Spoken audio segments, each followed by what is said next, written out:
Assalamualaikum warahmatullahi wabarakatuh. Punten Ibu, izin menyampaikan materi informasi dari kelompok 7. Baik Bu, langsung kita mulai saja.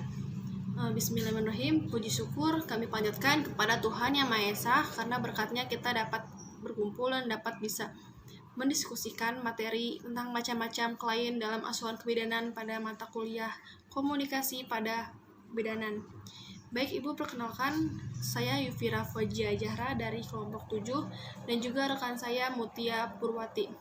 Di sini kita akan membahas tentang macam-macam klien dalam asuhan kebidanan. Nah, di dalam macam-macam klien dalam asuhan kebidanan ini ada 10 subbab yang akan kita jelaskan. Yang pertama itu ada komunikasi pada bayi dan balita. Yang kedua komunikasi pada remaja. Yang ketiga komunikasi pada calon orang tua. Yang keempat komunikasi pada ibu hamil. Yang kelima komunikasi pada ibu bersalin. Yang keenam komunikasi pada ibu nifas. Yang ketujuh komunikasi pada ibu menyusui. Yang kedelapan komunikasi pada akseptor KB. Dan yang kesembilan ada komunikasi pada masa klimakterium dan menopause. Yang terakhir atau yang ke-10 ada komunikasi pada wanita dengan gangguan reproduksi. Langsung saja kita ke materi pertama, yaitu komunikasi kepada bayi dan balita. Di sini jelaskan komunikasi pada bayi dan balita dimulai sejak kelahiran, sejak bayi mulai menangis sampai lancar berbicara. Bisa disimpulkan bahwa komunikasi kepada bayi ini dimulai saat bayi baru pertama kali keluar dari dalam rahim seorang ibu. Lalu fase pertumbuhan dan perkembangan komunikasi pada bayi meliputi ada 5 rangkap. Yang kelima yang pertama itu ada fase prelinguistik, yang kedua ada kata pertama, yang ketiga ada kalimat pertama, yang keempat ada kemampuan bicara egosentris dan bermasyarakat, yang terakhir atau yang kelima ada perkembangan sematik. Lalu selanjutnya ada komunikasi pada remaja. Remaja ini diidentikan dengan anak yang baru besar atau yang disebut dengan ABG, yang dimana ini adalah masa-masa labil dari suatu orang dalam menyikapi suatu masalah. Nah, dijelaskan di sini tujuan komunikasi pada remaja adalah memberikan pemahaman dan upaya penyesuaian diri terhadap perubahan fisik dan emosi yang terjadi padanya. Nah, di sini tuh bidan tuh perlu untuk menghubungkan komunikasi terbuka, lalu mengungkapkan hal-hal yang perlu diketahui oleh remaja. Nah, permasalahannya dapat diselesaikan dalam bentuk yang pertama itu adalah komunikasi. Komunikasi pada remaja ini dibentuk misalnya pada perubahan fisik, biologi, sesuai usia, perubahan emosi, perilaku remaja. Nah, adapun cara komunikasi efektif nih buat mengajak si remaja ini supaya lebih baik. Yang pertama adalah memberi kenyamanan remaja dalam menerima informasi. Yang kedua, cara pandang remaja dalam menyikapi pesan yang disampaikan. Yang ketiga ada memfokuskan persoalan yang akan disampaikan. Yang keempat, menggunakan bahasa yang mudah dimengerti. Yang kelima, menjalin sikap terbuka dan menumbuhkan kepercayaan. Lalu yang terakhir adalah menjalin keakraban dengan remaja. Nah, poin ke-6 ini sangatlah mengandung simetris, karena menjalin keakraban itu sangatlah penting. Kalau misalnya kita sama klien kita nggak akrab, gimana kita dapat menjalin komunikasi yang lebih baik. Selanjutnya adalah komunikasi kepada calon ibu. Nah, kita ini bidan nih pasti sangat erat dengan namanya calon ibu. Di sini dijelaskan bahwa komunikasi terapeutik pada calon ibu perlu memperhatikan dan mempelajari kondisi psikologis wanita. Bidan dapat melakukan komunikasi terapeutik pada calon ibu dengan menitik beratkan pada 5 poin. Yang pertama adalah memberikan penjelasan tentang fisiologis menstruasi. Yang kedua adalah memberikan bimbingan tentang perawatan diri berhubungan dengan peristiwa menstruasi. Yang ketiga, memberikan bimbingan pra-perkawinan. Yang keempat, pendidikan kesehatan pada calon ibu. Yang terakhir adalah memberikan pemahaman dan upaya penyesuaian diri terhadap perubahan fisik dan emosi serta peran yang akan terjadi selanjutnya. Lalu selanjutnya saya akan menjelaskan tentang komunikasi kepada ibu hamil. Kehamilan memberikan perubahan dampak baik fisiologis maupun psikologis bagi si ibu hamil. Nah, perubahan-perubahan yang bersifat fisiologis misalnya pusing, mual, tidak nafsu makan, BB bertambah, dan lain-lain sebagainya. Sedangkan perubahan psikologis yang menyertai ibu hamil diantaranya adalah ibu menjadi mudah tersinggung, bahkan bergairah dengan kehamilan dan sebagainya. Nah, adapun pelaksanaan komunikasi bagi ibu hamil. Nah, bidan itu diharapkan dapat memberikan 3 poin ini. Yang pertama adalah mampu melaksanakan asuhan dan tindakan pemeriksaan pendidikan kesehatan dan segala bentuk pelayanan kebidanan ibu dan bayinya dan yang di dalam kandungannya. Yang kedua, dengan adanya komunikasi terapeutik diharapkan dapat meredam permasalahan psikososial yang berdampak negatif bagi kehamilan. Lalu yang terakhir ada membantu ibu sejak prakonsepsi untuk mengorganisasikan perasaannya, pikirannya untuk menerima dan memelihara kehamilannya. Lalu penjelasan saya yang terakhir itu ada komunikasi kepada ibu bersalin. Nah, proses persalinan merupakan hal yang fisiologis yang dialami oleh setiap wanita dan setiap individu itu sangatlah berbeda-beda. Lalu, perubahan fisiologis pada ibu bersalin diantaranya yang pertama adalah terjadi kontraksi uterus, otot-otot pinggang dan jalan lahir mengalami pemekaran, dan lain-lain sebagainya. Sedangkan perubahan psikologis yang sering terjadi pada ibu bersalin adalah rasa cemas pada kondisi bayinya. Mohon maaf sedikit ada gangguan tadi, baik kita membalikan sedikit yang saya jelaskan, yaitu perubahan fisiologis pada ibu bersalin diantaranya terjadi kontraksi uterus, otot panggul dan jalan lahir mengalami pemekaran dan lain sebagainya. Sedangkan perubahan psikologis yang sering terjadi pada ibu hamil adalah rasa cemas pada kondisi bayinya saat lahir, kesakitan saat kontrasepsi dan nyeri, ketakutan saat melihat darah dan lain-lain sebagainya. Nah, pelaksanaan komunikasi pada saat ini tidak hanya ditunjukkan pada ibu yang akan melahirkan, tapi juga pendamping ibu, karena kita beda sebagai pendamping seorang ibu tersebut. Nah, dalam hal ini dapat dorongan dari suami maupun keluarga yang lainnya. Komunikasi ini ditujukan untuk memberikan dukungan atau motivasi moral baik untuk ibu maupun untuk keluarganya. Komunikasi ibu bersalin difokuskan pada teknik saat bersalin dengan menerapkan asuhan sayang ibu, lalu menyampaikan pesan diberikan secara jelas dan memberikan rasa nyaman.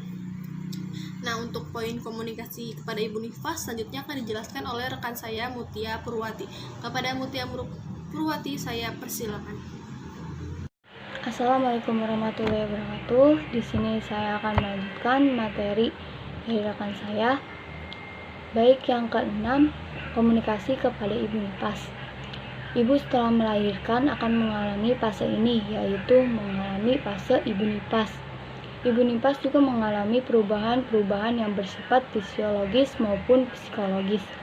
Oleh karena itu, diperlukan juga komunikasi pada saat nifas.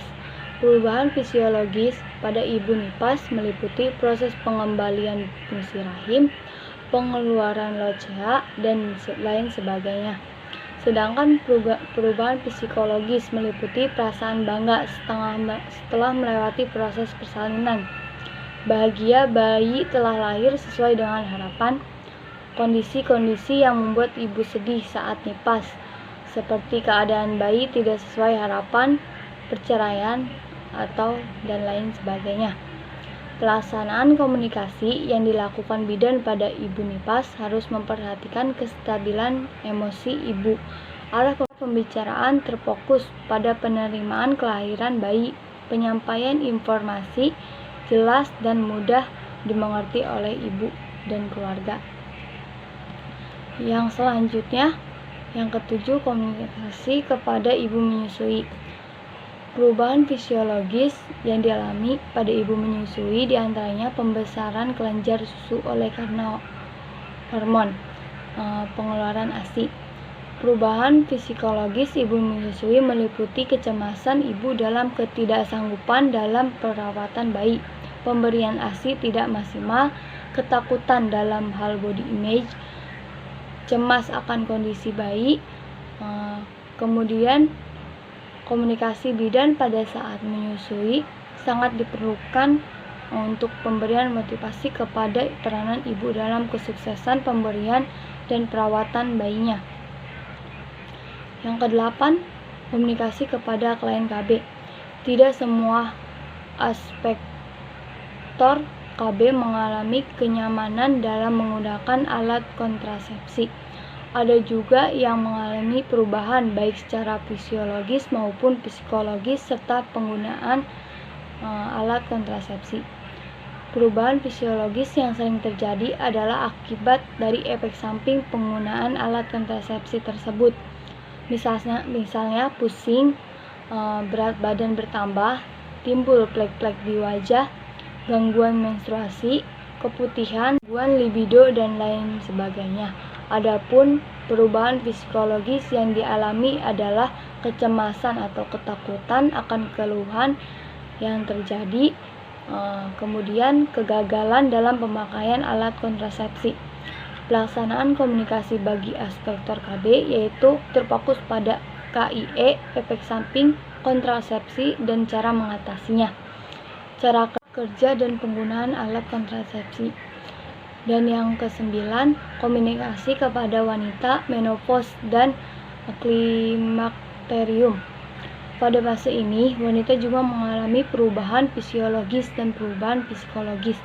Perubahan fisiologis yang dapat terjadi misalnya hot flash, keringat dingin, haid tidak teratur, dispareni, jantung berdebar-debar, dan lain-lain.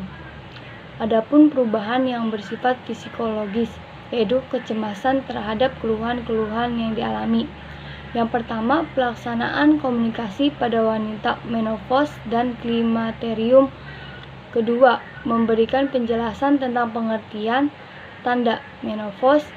Yang ketiga, deteksi dini terhadap gangguan yang terjadi pada masa ini.